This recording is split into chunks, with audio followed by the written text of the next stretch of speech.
우리 앞뒤 사람에게 인사합니다. 주님의 이름으로 사랑하고 축복합니다. 다시 한번 인사할까요? 나의 기쁨이요 멸류가 아닌 당신을 사랑하고 축복합니다. 우리 손을 닿으면 전부 다 손을 한번 잡아봤으면 좋겠어요. 자, 나의 기쁨이요 멸류가 아닌 당신을 사랑하고 축복합니다.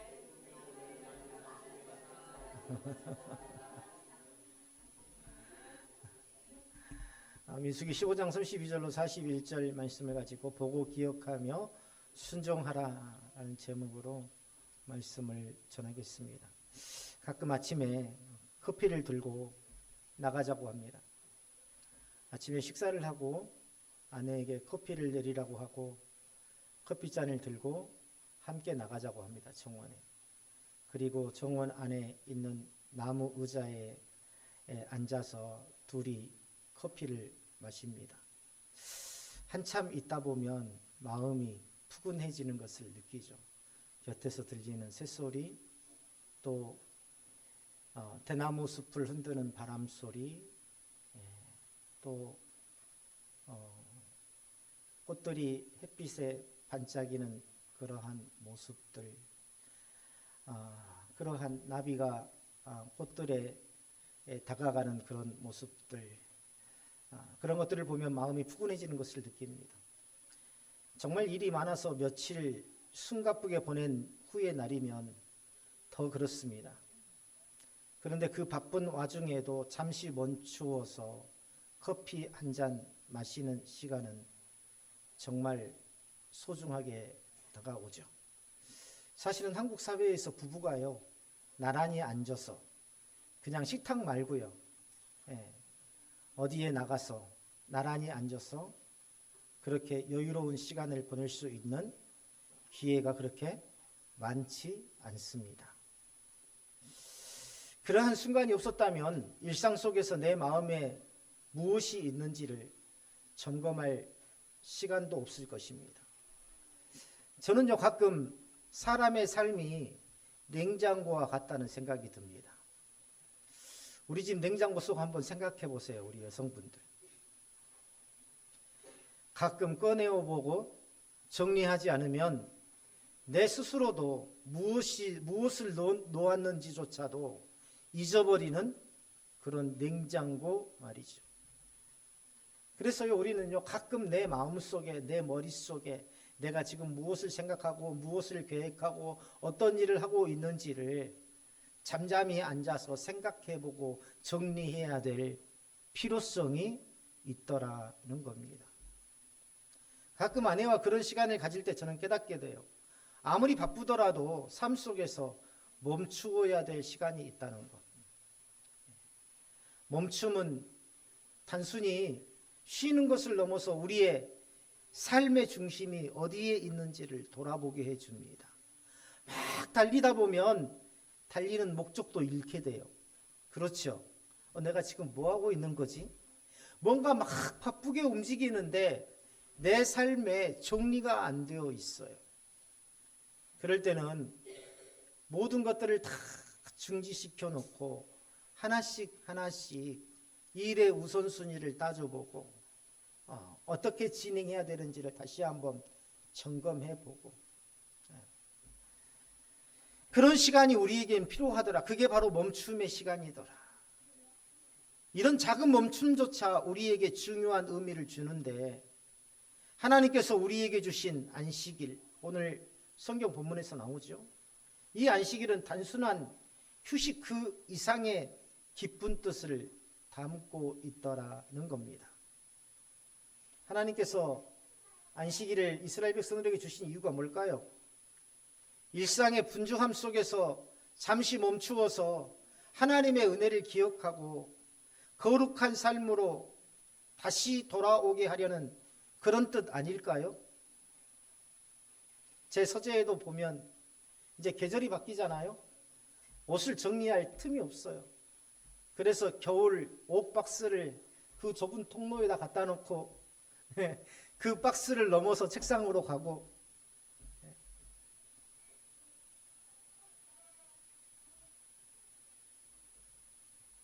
계속해서 일상이 긴박하게 돌아가니까 그 옷을 정리할 틈이 없어요. 옷을 걸 데가 없어서 박스 위에다가 패딩을 걸쳐 놓고,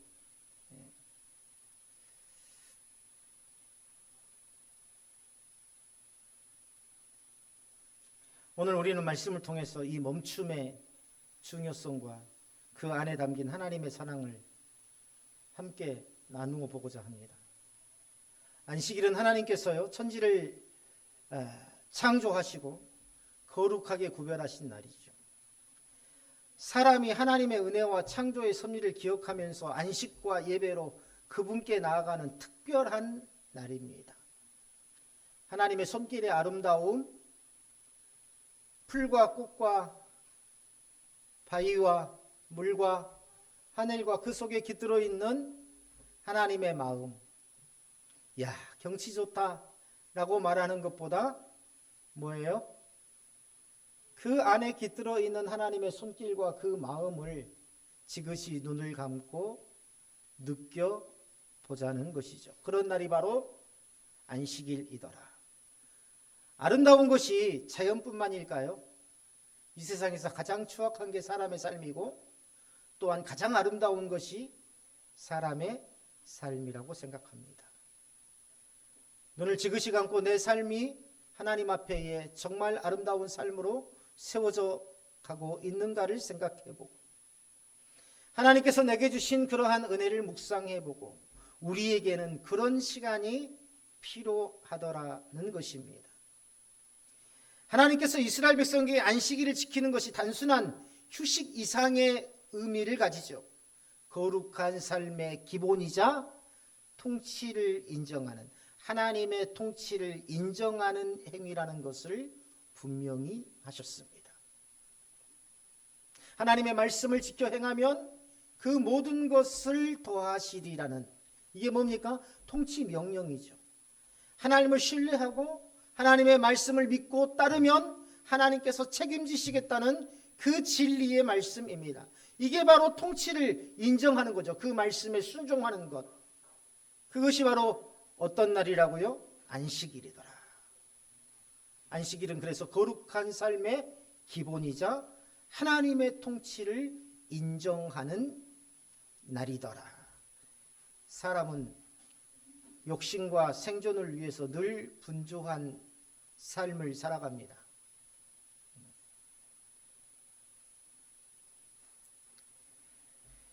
그런데 이러한 분주한 삶에서 벗어나서 하나님을 전적으로 의지하고 영적인 생명을 유지하고 회복하는 날,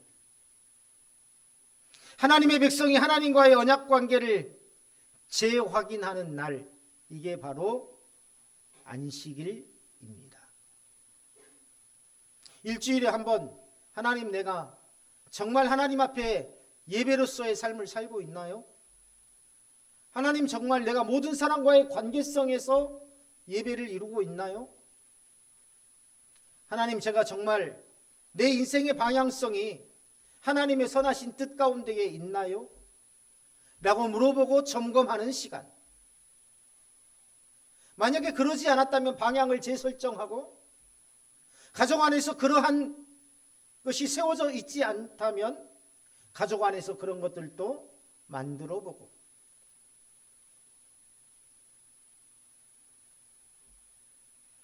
성경은 인간의 불순종이 하나님의 거룩한 명령을 거스르고 안식일의 본질을 훼손하는 그러한 모습을 경고하고 있습니다. 단순히 나무를 한 행동처럼 보일 수 있는 일조차 거룩히 구별된 날에 의도적으로 행한 고의적인 범죄로 간주해서 돌로 쳐 죽였다는 것, 오늘 이 본문에 나온 사건을 우리는 눈여겨보아야 됩니다. 이를 통해서 하나님께서는 안식일을 범하는 일이 단지 행동의 문제를 넘어서 하나님의 통치와 은혜를 멸시하는 심각한 죄라는 것을 깨달을 수 있더라는 것입니다. 단지 수많은 주일 중에 한 번을 범하는 것이 아니라 하나님의 명령, 하나님의 통치를 고의적으로 범한 죄라는 것을, 그리고 그 죄값을 하나님께서는 묻고 계신다는 것을. 이처럼 하나님께서 주신 안식일의 명령은 하나님의 백성에게 삶의 중심이 하나님이심을 기억하게 하고 온전히 하나님의 은혜를 의지하며 살아가는 영적 원칙을 재정립하는 날입니다. 다시 말하면 오늘은 주일이죠. 주일은, 오늘 신약의 우리에게 주일은 영적 원칙을 재확인하는 날이더라. 하나님께서 오늘 성경에 보니까 안식일에 나무를 한 사람을 죽이도록 명령하십니다. 이미 하나님께서 출애굽한 이스라엘 백성을 향해서 출애굽기 31장 14절에 보면 너희는 안식일을 지킬지니 이는 너희에게 거룩한 날이 됨이니라. 하나님의 날로 구별했다는 것입니다. 그 날을 더럽히는 자는 모두 죽일지며 그 날에 일하는 자는 모두 그 백성 중에 그 생명이 끊어지리라. 거룩하게 하신 날이라는 것은 하나님의 날로 구별된 날이라는 거죠. 자, 그런데 나무를 한 자는 이날 누구를 위해서 일을 한 겁니까? 자기를 위해서 일을 한 겁니다. 사람의 생각으로 나무 한 것 정도쯤이야 뭐.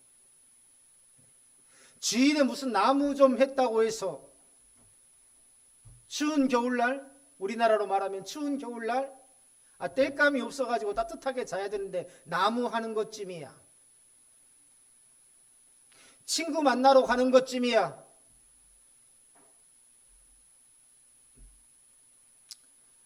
어제도 장례식장에 다녀왔고 오늘 또 장례식을 갈 예정이지만 수많은 장례식에 가보면은요, 저는 그런 마음이 들어요.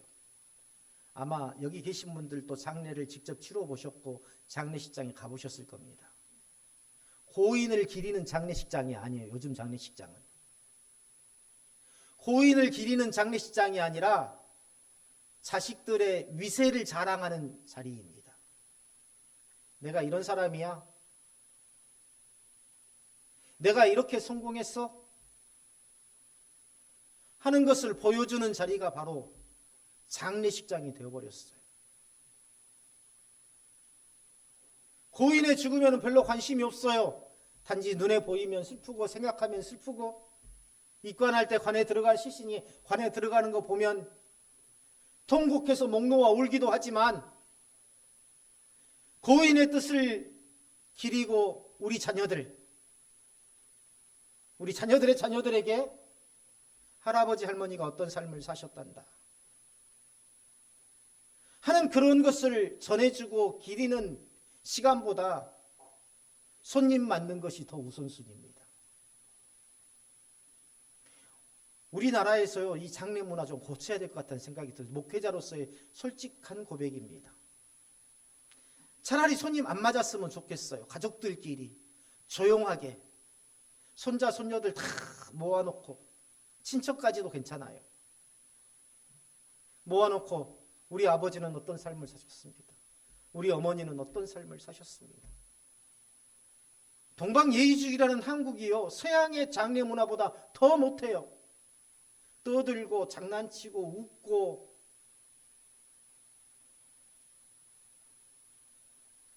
서양의 장례 문화는 어떻습니까? 가족들과 친척과 또 그의 죽음을 애도하는 친구들이 와가지고 그 친구들이 어떤 삶을 살았는지를 다 돌아가면서 이야기하지 않습니까?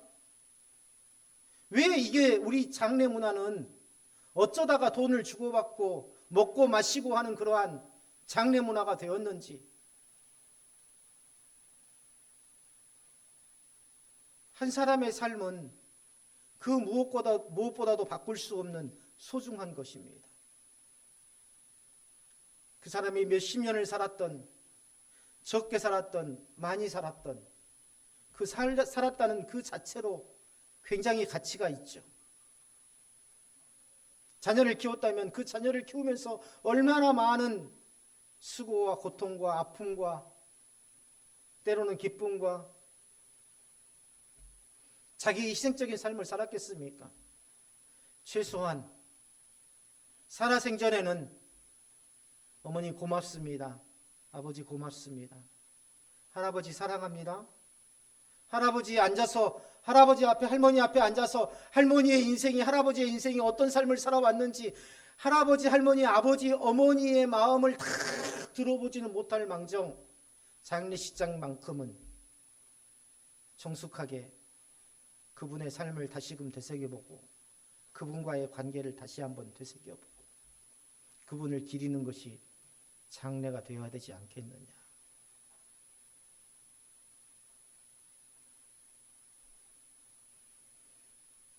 주의 날에도 마찬가지입니다. 주의 날로 구분하셨잖아요. 그렇죠. 이날만큼은 내 모든 일정을 다 뒤로 밀어놓고 하나님께서 내 인생을 어떻게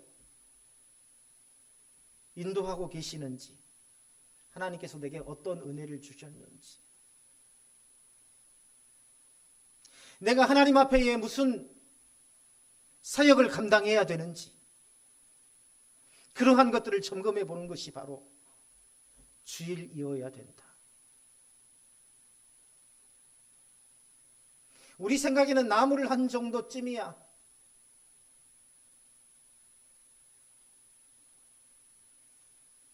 그러나 그것이 고의적인 범죄라는 겁니다. 의도적으로 하나님의 명령을 어긴 거죠. 그가 나무를 한 것을 발견한 자들이 모세와 아론과 회중 앞으로 끌고 왔어요. 그는 아마 항변했을 겁니다. 내가 땔감을 구하기 위해서 어쩔 수 없이 했다. 그러나 모세와 아론은 어떻게 처치할지를 몰라서 그를 일단 가두게 됩니다. 물론 그는 죽음을 당해야 했어요. 그러나 어떻게 죽여야 할지에 대해서 하나님의 말씀을 듣지 못했기 때문입니다. 모든 것이 하나님의 결정에 의해서 이루어져야 돼요. 그것이 하나님의 통치를 받는 백성의 도리를 다하는 것이기 때문입니다. 내가 아는 것도 우리는 기도하고 해야 됩니다. 내가 아는 것도, 매일 밥 먹는 것도 우리가 밥 먹을 때마다 뭘 해요? 기도하잖아요. 내가 지속적으로 경험했고 내가 잘 아는 것이라 할지라도, 그러나 어떻습니까? 때로는 하나님의 방법이 틀릴 수 있고 하나님의 뜻이 다른 곳에 있을 수 있어요. 그렇기 때문에 우리는 기도해야 된다. 기도하고 시작하고 기도하고 끝내고.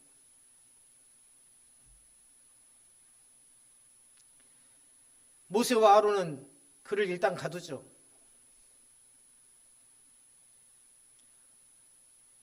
어떻게 죽여야 될지에 대해서 하나님 앞에 말씀을 듣지 못했기 때문입니다. 모든 것이 하나님의 결정에 의해서 이루어지도록, 이처럼 죽이는 방법까지도 하나님의 판결에 따라야 되는 것은 죄로 인해 오염된 사람의 판단은 불완전하기 때문입니다. 모세와 아론의 결정을 보세요. 안식일을 어기는 자는 돌로 쳐 죽이라는 명령을 했는데도 불구하고 즉시 이행하지 않습니다.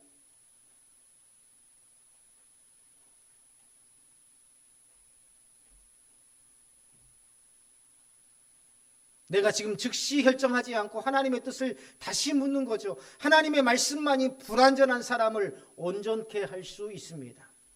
제 말이 아니에요. 디모데후서 3장 15절 말씀입니다. 하나님의 말씀만이 불완전한 사람을 온전케 할 수 있더라. 내 성격이 원래 그래, 내 삶이 원래 그래, 내가 오랫동안 살아온 습관이 그래. 하지만 어때요? 하나님의 말씀에 견고히 서려고 노력하는 자는 변명일 뿐입니다. 하나님의 말씀을 붙들고 사는 자는 날마다 온전함을 이루며 살아갈 수 있더라.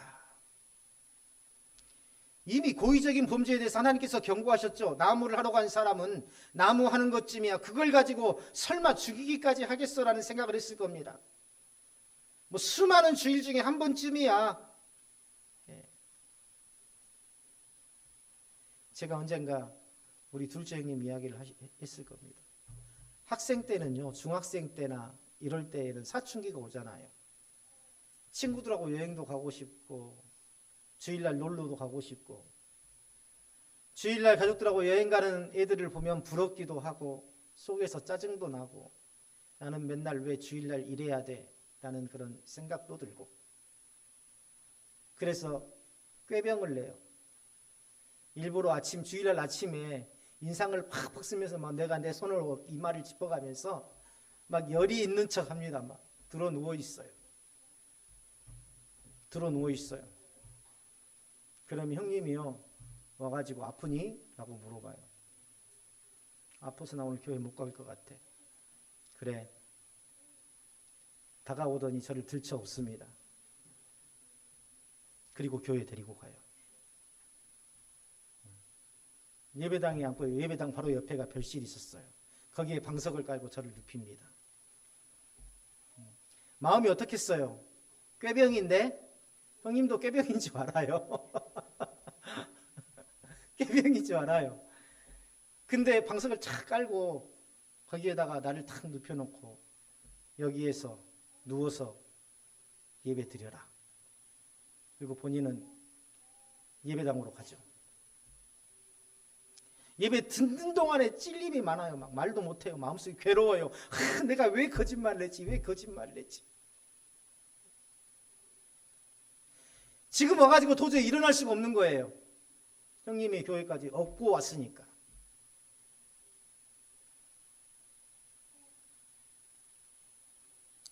언젠가 물어봤습니다. 왜 이렇게 다른 애들은 주일날 여행도 가고 주일날 가족 모임도 가고 하는데 왜 이렇게까지 하느냐. 한 번 양보하면 두 번 양보하게 되고 두 번 양보하면 세 번 양보하게 되고 네 번 다섯 번 양보하게 되고 나중에는 주일 성수에 대한 개념 자체가 없어진다는 겁니다. 이게 사람의 죄성이라는 거예요. 물론 하나님께서는 중심을 보시는 분이시지만 그러나 내가 있어야 될 자리에 은혜의 자리에 항상 나를 두는 것 이게 바로 믿음의 본질이라는 겁니다. 음식을 먹는 것이 육의 생명을 유지하는 일이라면 안식일은 영의 생명을 유지하는 날이에요. 오늘 그랬잖아요. 죽이라. 영적으로 죽는 겁니다. 영적으로 둔해지는 거예요. 일을 해야만 먹을 수 있다는 것은 죄로 인해 타락한 모든 사람들에게 적용되는 하나님의 뜻이었습니다. 아담과 하와가 범죄하고 나서 하나님께서 그들에게 일을 해야만 먹을 수 있도록 하셨지 않습니까? 그러나 하나님께서는 안식일에 유일하게 일을 하지 않고도 먹을 수 있도록 광야에서 안식일 전날 2배의 만나를 거두도록 하셨어요. 죄로 인해서 항상 일을 해야만이 죽으라고 일을 해야만이 먹을 수 있는 이 사람에게 하나님께서 유일하게 일을 하지 않고도 먹을 수 있는 날이 바로 안식일이었다는 것입니다. 그런데도 불구하고 그의 행동은 뭡니까? 자기의 생존을 위해 일을 하는 것, 더 가지려는 뭐예요? 탐욕이라고 할 수 있죠. 탐욕. 주일날 일하면 더 가질 수 있다. 더 많이 벌 수 있다. 오늘의 설교 제목과 같이 보고 기억하고 순종하라 하는 이 하나님의 백성이 삶 속에서 지속적으로 실천해야 될 중요한 영적 태도입니다. 따라서 한번 볼까요? 보고 기억하고 순종하라. 우리가 영적으로 죽지 않기 위해서 때로는 넘어지고 때로는 우리가 상처가 나서 아파서 괴로워서 오랫동안 우리가 들어 누워 있을지라도 그러나 다시 일어날 수 있는 것은 영적으로 죽어 있지 않기 때문에 그렇습니다. 하나님과의 관계 속에서 그 하나님의 거룩하심과 섭리를 매일의 삶 속에서 재확인하면서 살아가는 것, 이게 바로 뭡니까? 우리가 가져야 될 하나님과의 교제죠. 우리는 가장 먼저 하나님의 행하신 일을 보아야 합니다. 뭘 보아야 된다고요? 하나님이 행하신 일을 보아야 돼요. 우리가 이게 가장 약해요. 하나님께서 내 삶 속에서 행하신 일을 내가 경험해야 된다는 거죠. 본다는 건 뭡니까? 내가 내 현실에서의 하나님을 보고 경험한다는 겁니다. 바쁘게 일을 하다 보면은요, 이런 걸 놓치게 됩니다. 계속 무엇인가 내가 설정한 그 목표를 이루기 위해서 달려가다 보면 나와 함께 하시고 막 달려갈 때, 우리 보시면 아이들 키울 때 아이들이 아장아장 걷기 시작할 때 어때요? 엄마가 막 옆에서, 아빠가 막 옆에서 넘어질까 봐 이렇게 안절부절 못하고 따라가잖아요. 그렇죠?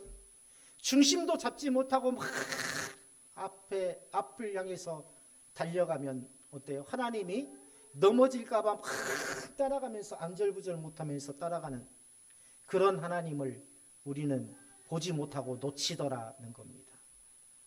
그리고 넘어지려고 하면 단단한 그 콘크리트 바닥에 머리가 닿지 않도록 아버지가 손을 뻗어서, 엄마가 손을 뻗어서 탁 받쳐주지 않습니까? 그런데 아이는 어때요? 내가 가지려는 것에 도달하지 못했기 때문에 울고 떼쓰고 그러죠. 하나님께서 이스라엘 백성을 애굽의 압제에서 구원하시고 광야에서 만나와 메추라기를 내려서 생명을 유지하도록 하신 역사, 오늘 우리에게도 하나님이 모든 것을 주관하시는 분이시다는 것을 성경을 통해서 보여주고 있습니다. 일상의 모든 필요를 공급하시는 하나님의 손길, 내가 하는 것 같지만 사실은 하나님께서 환경을 열어주시고 길을 열어주시기 때문에 이 모든 것들이 가능했던 겁니다. 내가 누군가 우연히 만나서 그 사람의 말을 듣고 내가 일이 성취된 것이 아니라 하나님께서 그를 만나게 하시고 그런 상황을 열어주시고 그 사람이 나를 돕도록 마음을 열어주신 것이죠. 여기 계신 동역자분들과 제가 만나고 함께 교회를 세워가고 아름다운 교회로 세워가자 결의를 다진 것, 어딘가 보고 저 교회가 초라하구나, 저 교회에 가서 신앙생활하면서 내가 열심히 도와야지 하는 그런 사명감을 가지고 오신 분도 계실 수 있겠지만, 그러나 어때요? 그 모든 마음까지도 다 누가 주신 것이다? 하나님께서 주신 것이다. 하나님은 우리의 삶 속에서 끊임없이 일하시고 때로는 작고 평범해 보이는 일조차도 하나님의 은혜로 이루신 것이다 라는 것을 볼 수 있어야 합니다. 누구의 눈으로? 우리의 눈으로. 자꾸 점검해 보셔야 돼요. 자꾸. 어떤 일이 이루어지고 작은 우리의 목표가 이루어지고 이 속에서, 그래서요 저는 어떤 분들에게는 권면하기도 합니다. 오늘 내 인생에서, 오늘 내 삶에서 이루신 하나님의 그 역사, 하나님의 도우심은 무엇인가? 믿음의 일기를 쓰는 거죠. 일상적인 일기가 아니라 믿음의 일기. 어떤 분들은 기도의 제목을 빼곡하게 적어놓고 그 기도가 이루어질 때마다 체크한다고 하지 않습니까?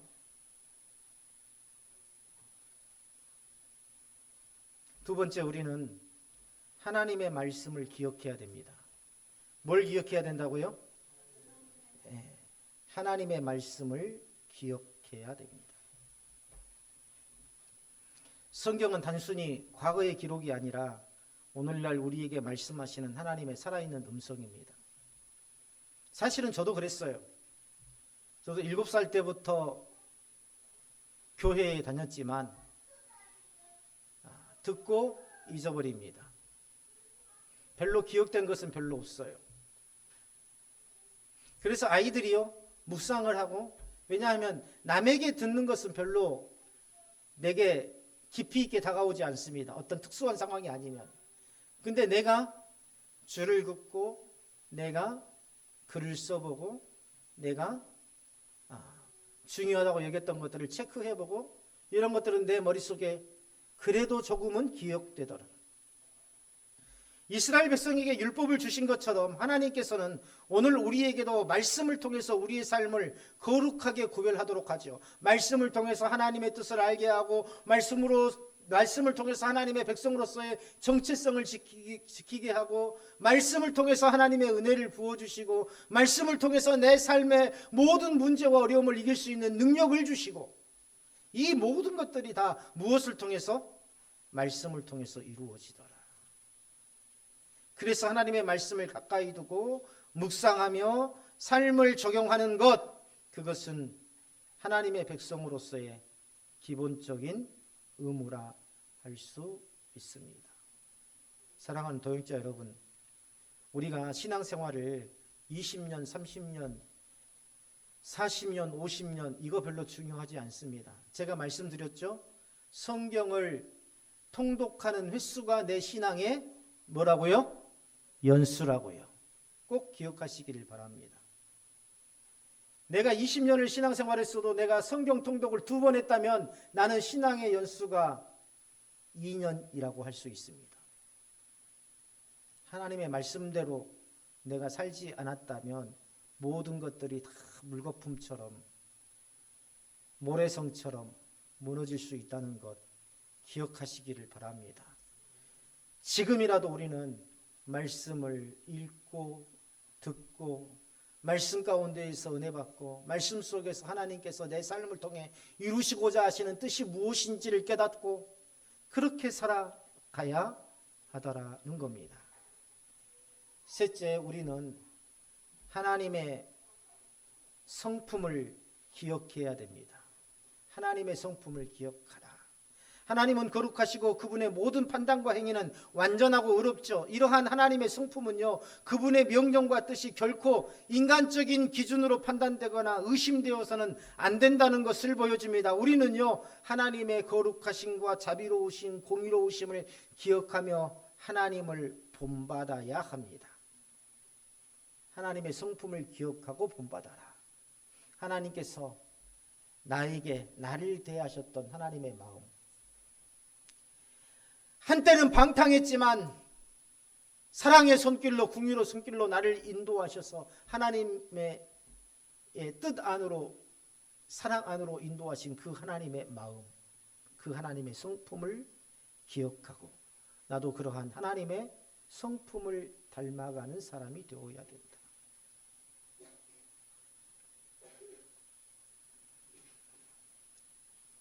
열매가 많이 맺을수록 가지가 휘어지고 나달이 많이 맺을수록 고개를 숙이는 법이죠.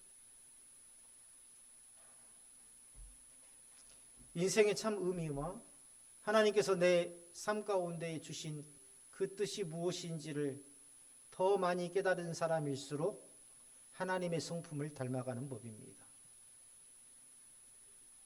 넷째, 하나님의 나라를 바라보며 순종해야 됩니다.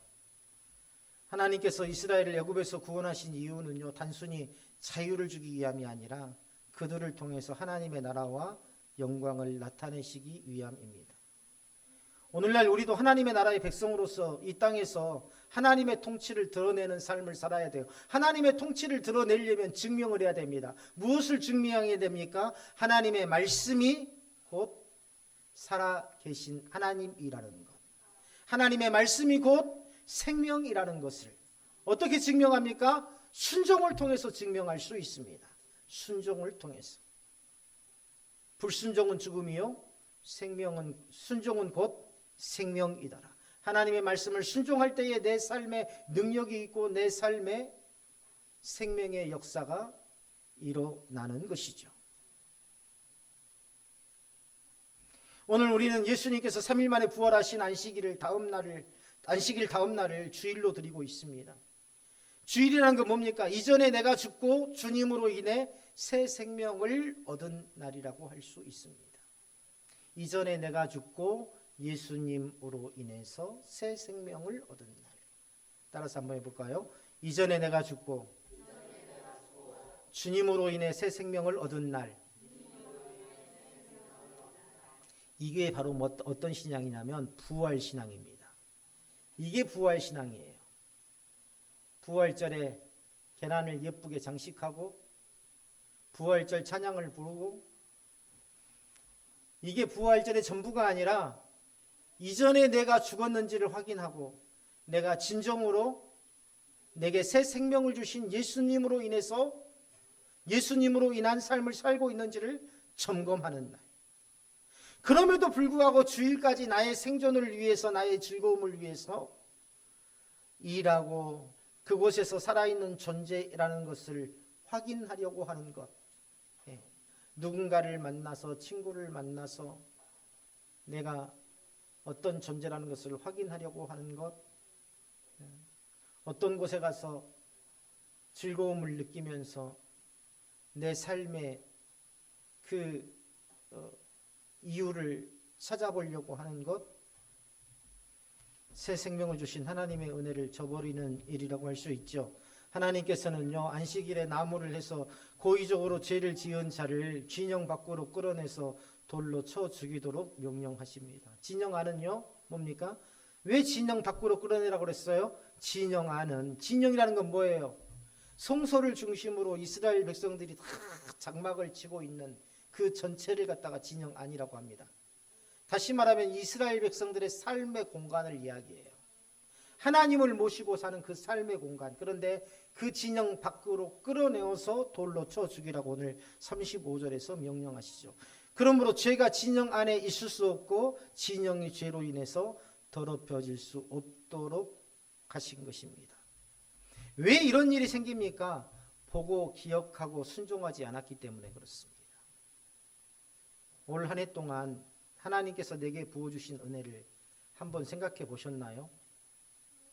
아마 올 한 해 머릿속에 내가 올해 무엇을 했고 무엇을 이루었고 내가 올해 이사를 했고 내가 올해 어떤 일을 당했고 이런 것들은 다 기억이 있을 겁니다.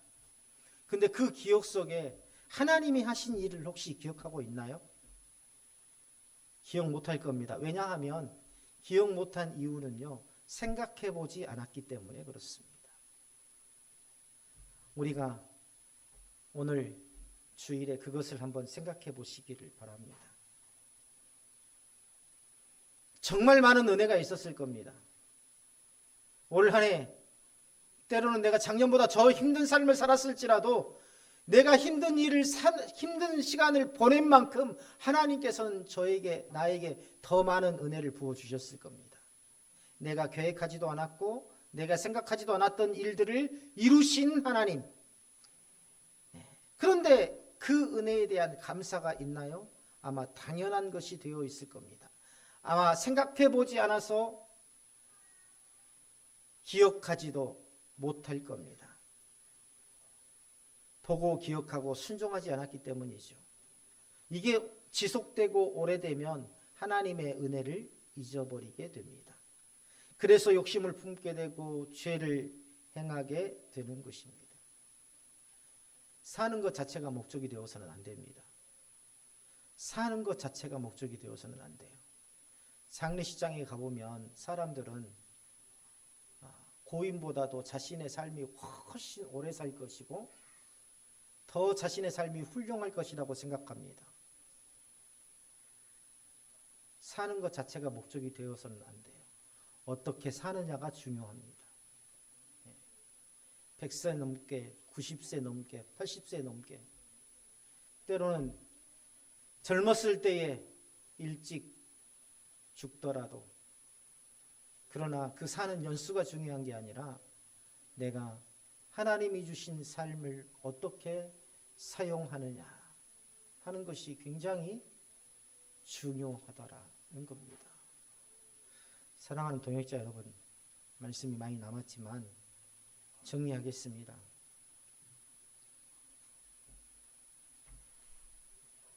하나님께서 오늘 37절에 보면 이스라엘 모든 백성에게 옷단에 술을 만들고 청색끈을 그의 술에 더하도록 하십니다. 자, 그 술이 의미하는 건 뭐냐면 하나님의 말씀을 의미합니다. 하나님의 말씀을 기억하고 어디든지 옷단에 술을 단다는 건 뭡니까? 그 옷을 입고 어디를 가든지 그 술이 붙어 있다는 거죠. 어디를 가든지 말씀을 기억하고 그 말씀을 순종하라는 겁니다. 방종하게 하는 자신의 마음과 자신의 눈의 욕심을 따라 음행하지 말고 하나님의 말씀을 기억하고 하나님의 말씀을 보고 하나님의 백성으로서 합당하게 말하고 합당하게 행동하라는 것입니다.